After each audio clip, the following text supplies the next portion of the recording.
Hello everybody. आज जो topic हम कवर करने जा रहे हैं वो है जुवेनाइल डेलिंक्वेंसी। भारत जैसी डेवलपिंग कंट्रीज़ में जुवेनाइल डेलिंक्वेंसी को आसानी से देखा जा सकता है। ऐसे बच्चे जिन्हें बचपन से ही फाइनेंशियल इश्यूज़ को फेस करना पड़ता है, ऐसे बच्चे अक्सर क्राइम्स में इन्वॉल्व हो जाते हैं। जो लंबे ट्रायल प्रोसीजर्स होते हैं वो उनके एडोलेसेंस को पूरी तरह से क्रश कर देते हैं। इसका प्रभाव ये पड़ता है कि वो सोसाइटी में वापस जॉइन नहीं कर पाते हैं, वो सोसाइटी से हट कर रह जाते हैं। Juvenile justice system. यंगस्टर्स जो कि अभी मैच्योर नहीं है, ग्रोन अप नहीं है, ऐसे यंगस्टर्स को एडोलेसेंट कंसिडर किया जाता है। जुवेनाइल जस्टिस उन बच्चों को मैनेज करता है जो कि लॉ के साथ में स्ट्रगल कर रहे हैं। इसके साथ ही जुवेनाइल जस्टिस सिस्टम इस बात का ध्यान रखता है कि ऐसे कौन से फैक्टर्स हैं जिनकी वजह से ऐसी कल्पेबल कंडक्ट हो रही है, और साथ ही साथ ऐसे कौन से मेजर्स लिए जाएं जिनसे इस प्रकार की कंडक्ट को रोका जा सके। AIIMS of juvenile justice. ये बच्चों के अधिकार पर आधारित है। यहाँ पर जो प्रिंसिपल है रेस्टोरेटिव जस्टिस का, उसे अप्लाई किया जाता है। रेस्टोरेटिव प्रिंसिपल ये कहता है कि पनिशमेंट की जगह कोई ऐसा तरीका अपनाया जाए जिससे जो क्रिमिनल है उसे रिस्टोर किया जा सके और सोसाइटी के पास वापस पहुंचाया जा सके। इस सिस्टम के द्वारा जो बच्चे हैं उनके इंटरेस्ट को सबसे आगे रखा जाता है। इस सिस्टम का जो प्राइमरी ऑब्जेक्टिव है वो है बच्चों को प्रिवेंट करना क्राइम करने से, और जो इनजस्टिस बच्चों के साथ होते हैं उसे भी रोकना। जुवेनाइल डेलिंक्वेंसी। जुवेनाइल डेलिंक्वेंसी का मतलब होता है किसी बच्चे का इन्वॉल्वमेंट, ऐसे बच्चे जिनकी एज है 10 साल से लेकर 17 साल तक की, इल्लीगल एक्टिविटीज़ में। Who are juvenile delinquents? Juvenile delinquents वो यंगस्टर्स होते हैं जिनकी एज 10 साल से लेकर 17 साल तक की होती है और जिनके द्वारा क्राइम किया गया हो। यहाँ पर जो पार्टीज़ गिल्टी होती हैं वो दो प्रकार की होती हैं, रिहैश रॉन्ग डूअर्स और as particular guilty parties. Rehash guilty parties को life course constant wrongdoers भी बुलाया जाता है। ये जो एडोलेसेंट डेलिंक्वेंट्स होते हैं ये अडल्टहुड से पहले ही क्रिमिनल एक्टिविटीज़ में इन्वॉल्व होना शुरू कर देते हैं। ये जो रिहैश गिल्टी पार्टीज़ होती हैं ये इंगेज्ड रहती हैं क्रिमिनल एक्सरसाइजेस में अडल्टहुड के बाद भी। एज पर्टिकुलर गिल्टी पार्टीज़ ऐसे ऑफेंडर्स जो कि यूथफुलनेस के दौरान क्राइम्स कमिट करते हैं पर उसे आगे कंटिन्यू नहीं करते। जो रिहैश रॉन्ग डूअर्स होते हैं वो एक as per criminal activity start करते हैं और उसे कंटिन्यू करते हैं, पर वहीं जो एज पर्टिकुलर गिल्टी पार्टीज़ हैं वो एक एज पर आने के बाद क्राइम्स करना बंद कर देते हैं। तो यूथफुलनेस के दौरान कोई क्राइम करते हैं पर उसे आगे कंटिन्यू नहीं करते। एडोलेसेंट की जो प्रैक्टिसेस होती हैं उससे ही पता पड़ जाता है कि ये आगे चलकर और क्राइम करेगा या नहीं। ऐसे ऑफेंडर्स जो कि एज स्पेसिफिक ऑफेंडर्स होते हैं वो अपने ऐसे बिहेवियर को त्याग देते हैं जैसे ही वो अडल्टहुड में कदम रखते हैं। अगर हम ऐसे जुवेनाइल्स को कंपेयर करें जो कि डेलिंक्वेंट नहीं हैं तो हमें पता पड़ता है कि ऐसे जुवेनाइल्स जो कि डेलिंक्वेंट होते हैं उन्हें ज़्यादा मेंटल हेल्थ प्रॉब्लम्स को फेस करना पड़ता है, वो सब्सटेंस अब्यूज़ में एंगेज हो जाते हैं और उन पर फाइनेंशियल प्रॉब्लम्स का बर्डन भी ज़्यादा होता है। Gopinath Ghosh versus state of West Bengal के केस में यहाँ पर जो व्यक्ति अक्यूज़ था उसने अपनी एज को ज़्यादा बताया कट ऑफ एज से जो कि प्रिस्क्राइब की गई है एक चाइल्ड के लिए, पर इस केस में कोर्ट ने ना सिर्फ चाइल्ड की प्ली को अलाउ करा पर साथ ही साथ इस मैटर को सेशंस जज को रिफ़र किया ताकि एज को डिटरमाइन किया जा सके। इस अप्रोच को अप्रूव करते हुए सुप्रीम कोर्ट ने Rajendra Chandra versus state of Chhattisgarh के केस में बताया कि जो स्टैंडर्ड प्रूफ है एज डिटर्मिनेशन का, ये डिग्री ऑफ प्रोबेबिलिटी है और proof beyond a reasonable doubt नहीं है। Risk factors and predictors of juvenile delinquency. कितने ही बच्चे एडोलेसेंट डेलिंक्वेंट्स बन जाते हैं 6 से 12 साल की उम्र के बीच में। बहुत सारी एक्टिविटीज़ ऐसी होती है जिसे एक ऑर्डिनरी कंडक्ट समझा जाता है जब जो बच्चे बड़े हो रहे होते हैं। वे धीरे धीरे अपनी लिमिट्स बढ़ाते हैं और सही गलत का निर्णय लेते हैं। यहाँ पर कुछ ऐसे साइंस देखे गए हैं जो कि इंडिकेटर हैं एडोलेसेंट मिसकंडक्ट्स के। ठीक तरह से बात ना करना, अच्छे शब्दों का इस्तेमाल ना करना, प्रिंसिपल्स का बार बार उल्लंघन करना, इंस्ट्रक्टर्स के प्रति सीरियस फोर्सफुल कंडक्ट रखना। स्टडीज़ के द्वारा ये पाया गया है कि काफ़ी सारी लाइफ कंडीशंस ऐसी होती हैं जो कि एक यंगस्टर को एक क्रिमिनल में बदल देती है। एडोलेसेंट मिसकंडक्ट के जो सबसे अहम हज़ार्ड फैक्टर्स हैं वो हैं अथॉरिटेरियन पेरेंटिंग, जब पेरेंट्स के द्वारा अपब्रिंगिंग के दौरान बहुत ज़्यादा हार्श मेथड्स को इस्तेमाल किया जाता है डिसिप्लिन को मेंटेन करने के लिए। पीयर एसोसिएशन, अक्सर ऐसा होता है कि बुरी संगत में रहने की वजह से जो बच्चा है उसके ऊपर गलत असर पड़ता है। लो सोशियो इकोनॉमिक स्टेटस, परिवार में गरीबी के कारण भी कितनी बार जो बच्चे होते हैं वो क्राइम का रास्ता अपना लेते हैं। परमिसिव पेरेंटिंग, कितनी बार ऐसा भी देखा गया है कि जो पेरेंट्स हैं वो अपने बच्चों पर ध्यान नहीं देते हैं कि बच्चे क्या कर रहे हैं, या फिर जब जो पेरेंट्स हैं वो बच्चों के गलत बिहेवियर पे कोई एक्शन नहीं लेते। बच्चों पर ध्यान ना देने की वजह से बच्चे गलत काम करते जाते हैं। ऐसा अक्सर देखा गया है कि जो बच्चे स्कूल में अच्छा परफॉर्म नहीं कर पाते हैं उनका ध्यान दूसरी चीज़ों पर ज़्यादा लगने लग जाता है। पीयर रिजेक्शन, कुछ बच्चे ऐसे होते हैं जो कि फ्रेंड सर्कल नहीं बना पाते, जिनके काफ़ी सारे दोस्त नहीं होते हैं, तो ऐसे बच्चे अक्सर अपने आप को क्राइम में इंडल्ज कर लेते हैं।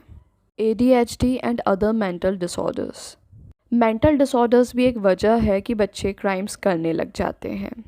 History and evolution of juvenile delinquency in India, apprentices act 1850, ये पहला लेजिस्लेशन था जो कि कॉलोनियल पीरियड में पास किया गया था।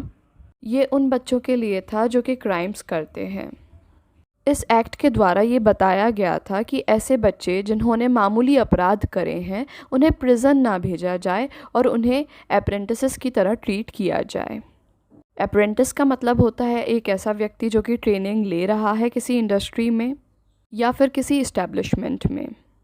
Indian constitution, article 15(3), article 39 clause E and F, article 45 और आर्टिकल 47, ये जो आर्टिकल्स हैं ये फोर्स करते हैं एक एसेंशियल ड्यूटी को, जिससे किड्स की जो ज़रूरतें हैं उन्हें गारंटी किया जाए, साथ ही साथ उनके फंडामेंटल ह्यूमन राइट्स का भी प्रोटेक्शन किया जाए।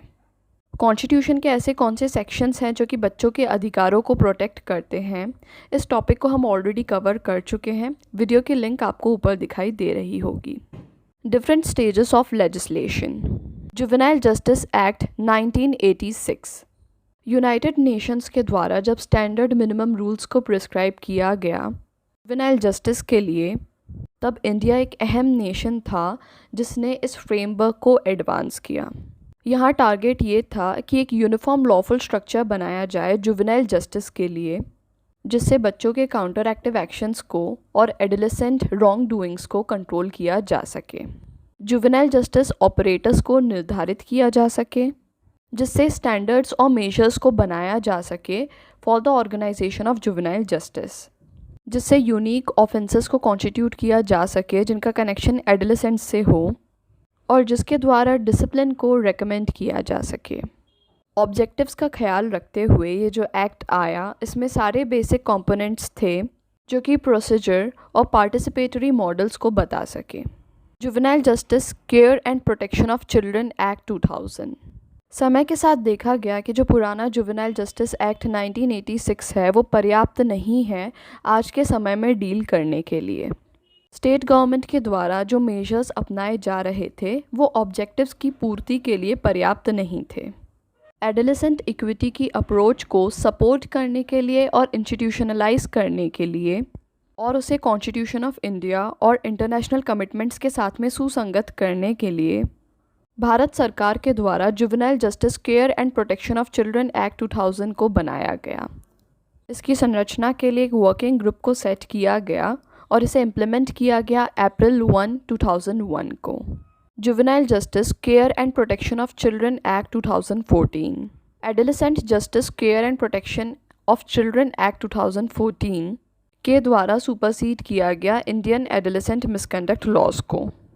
बताया गया कि जो बच्चे ऐसे हैं जो कि 16 से 18 साल की उम्र के बीच में हैं, उन्हें ग्रोन अप कंसिडर किया जा सकता है उनकी गलतियों के लिए। इसे लोकसभा के द्वारा 7 मई 2015 के दिन पास किया गया था। जो adolescent justice care and protection of children act 2014 है, वो परमिट करेगा जुवेनाइल जस्टिस बोर्ड को, जिसमें एनालिस्ट और सोशियोलॉजिस्ट होंगे, जो कि बताएंगे कि जो एडोलेसेंट क्रिमिनल है जिसकी एज 16 से 18 तक के बीच में है, वो एक ग्रोन अप है या नहीं। Suggestions and recommendations. Formulation of minimum standards. कोई भी बच्चा एक नॉर्मल ह्यूमन में नहीं बदल सकता है जब तक उसे फूड, शेल्टर और क्लोथिंग ना मिले। ये जो 3 चीज़ें हैं, ये किसी भी व्यक्ति के लिए बेसिक नीड्स हैं और इनके मिनिमम स्टैंडर्ड्स को डिसाइड करना चाहिए। National commission for children. Supreme court की कमेटी के द्वारा national commission for children's welfare को सजेस्ट किया गया था। ऐसा 1990s में किया गया था उन बच्चों के लिए जो कि फायरवर्क्स इंडस्ट्री में काम कर रहे थे मद्रास और शिवकाशी में। अभी तक भी नेशनल कमीशन फॉर चिल्ड्रन को कॉन्स्टिट्यूट नहीं किया गया है। Strategy for change. जो प्रोबेशन प्रोग्राम्स हैं वो पर्याप्त नहीं हैं। जो जुवेनाइल्स हैं उन पे और ज़्यादा ध्यान देने की आवश्यकता है। उन्हें बेटर केयर और रिहेबिलिटेशन प्रोवाइड करने की आवश्यकता है। Special training programme. Special training programme को प्रिपेयर किया जाना चाहिए और जो बोर्ड के ऑफिसर्स हैं इंक्लूडिंग द प्रिंसिपल मैजिस्ट्रेट, इन्हें चाइल्ड साइकोलॉजी और चाइल्ड वेलफेयर की ट्रेनिंग दी जानी चाहिए।